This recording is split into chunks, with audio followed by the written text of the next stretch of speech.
ছলনাই করে যাও ভুইরা গেছে পর সে যে টুনটুনি ছাড়া সাকিবও বিয়ে করে ফেলছে, আর এই শীতে আমি আপনি করলামটা কি? লাভ লস নেই, আমার লাইফটাই লস। আচ্ছা, লাভ লসের হিসাব পরে করব, আগে জিগাই টুনটুনি ছাড়া সিংহ কি সত্যি সত্যি বিয়ে করছে নাকি? ওদের বিয়ে হয়েছে ফেব্রুয়ারি 7 তারিখে, আর আমার জন্যই শিখা ওর এরকম ক্ষতি করছে। আপনারা যদি ফেব্রুয়ারিতে বিয়ে করেন তাহলে এতদিন কোথায় ছিলেন? আর আমার আম্মু এতদিন আমাকে আটকায় রাখছিল বাসায়, এখন আমি ওর কাছে চলে আসছি। ভাইরে ভাই, প্রেমের টানে নাইজেরিয়া থেকে আসে, অস্ট্রেলিয়া থেকে আসে, আমেরিকা থেকেও আসে। এটা কোন প্রেমের টান? টুনটুনি ছাড়াও চলে আসে, এটা কোন প্রেম রে ভাই?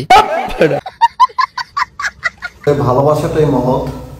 ভালোবাসা একজনের প্রতি একজনের থাকলে সে যত দূরেই থাকুক না কেন, তার প্রতি তার যথেষ্ট পরিমাণ আত্মবিশ্বাস এবং ভালোবাসা থাকবেই। ভালোবাসা থেকেই ও কিন্তু আবার চলে আসছে। ভাই আসছে ভালো কথা, একটু দেখা রাখেন যে অর্ধেক সম্পত্তিটুকু আছে ওইটাও যেন নিয়ে চলে যায় না, একটু খেয়াল রাখেন।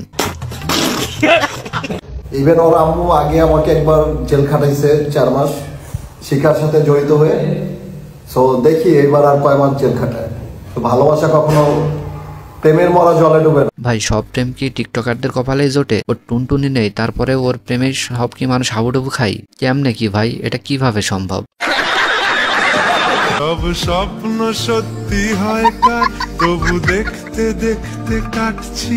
দেখছেন ভাই, জুনিয়র সাকিব শিখা ভাবিকে নিয়ে আমাদের কি পরিমাণ জ্বালাইছে। এর জ্বালানোর কারণে মানুষের যে পরিমাণ অভিশাপ দিয়েছে, যার জন্য শিখা ভাবি অর্ধেক টুনটুনি কেটে নিয়ে চলে গিয়েছে।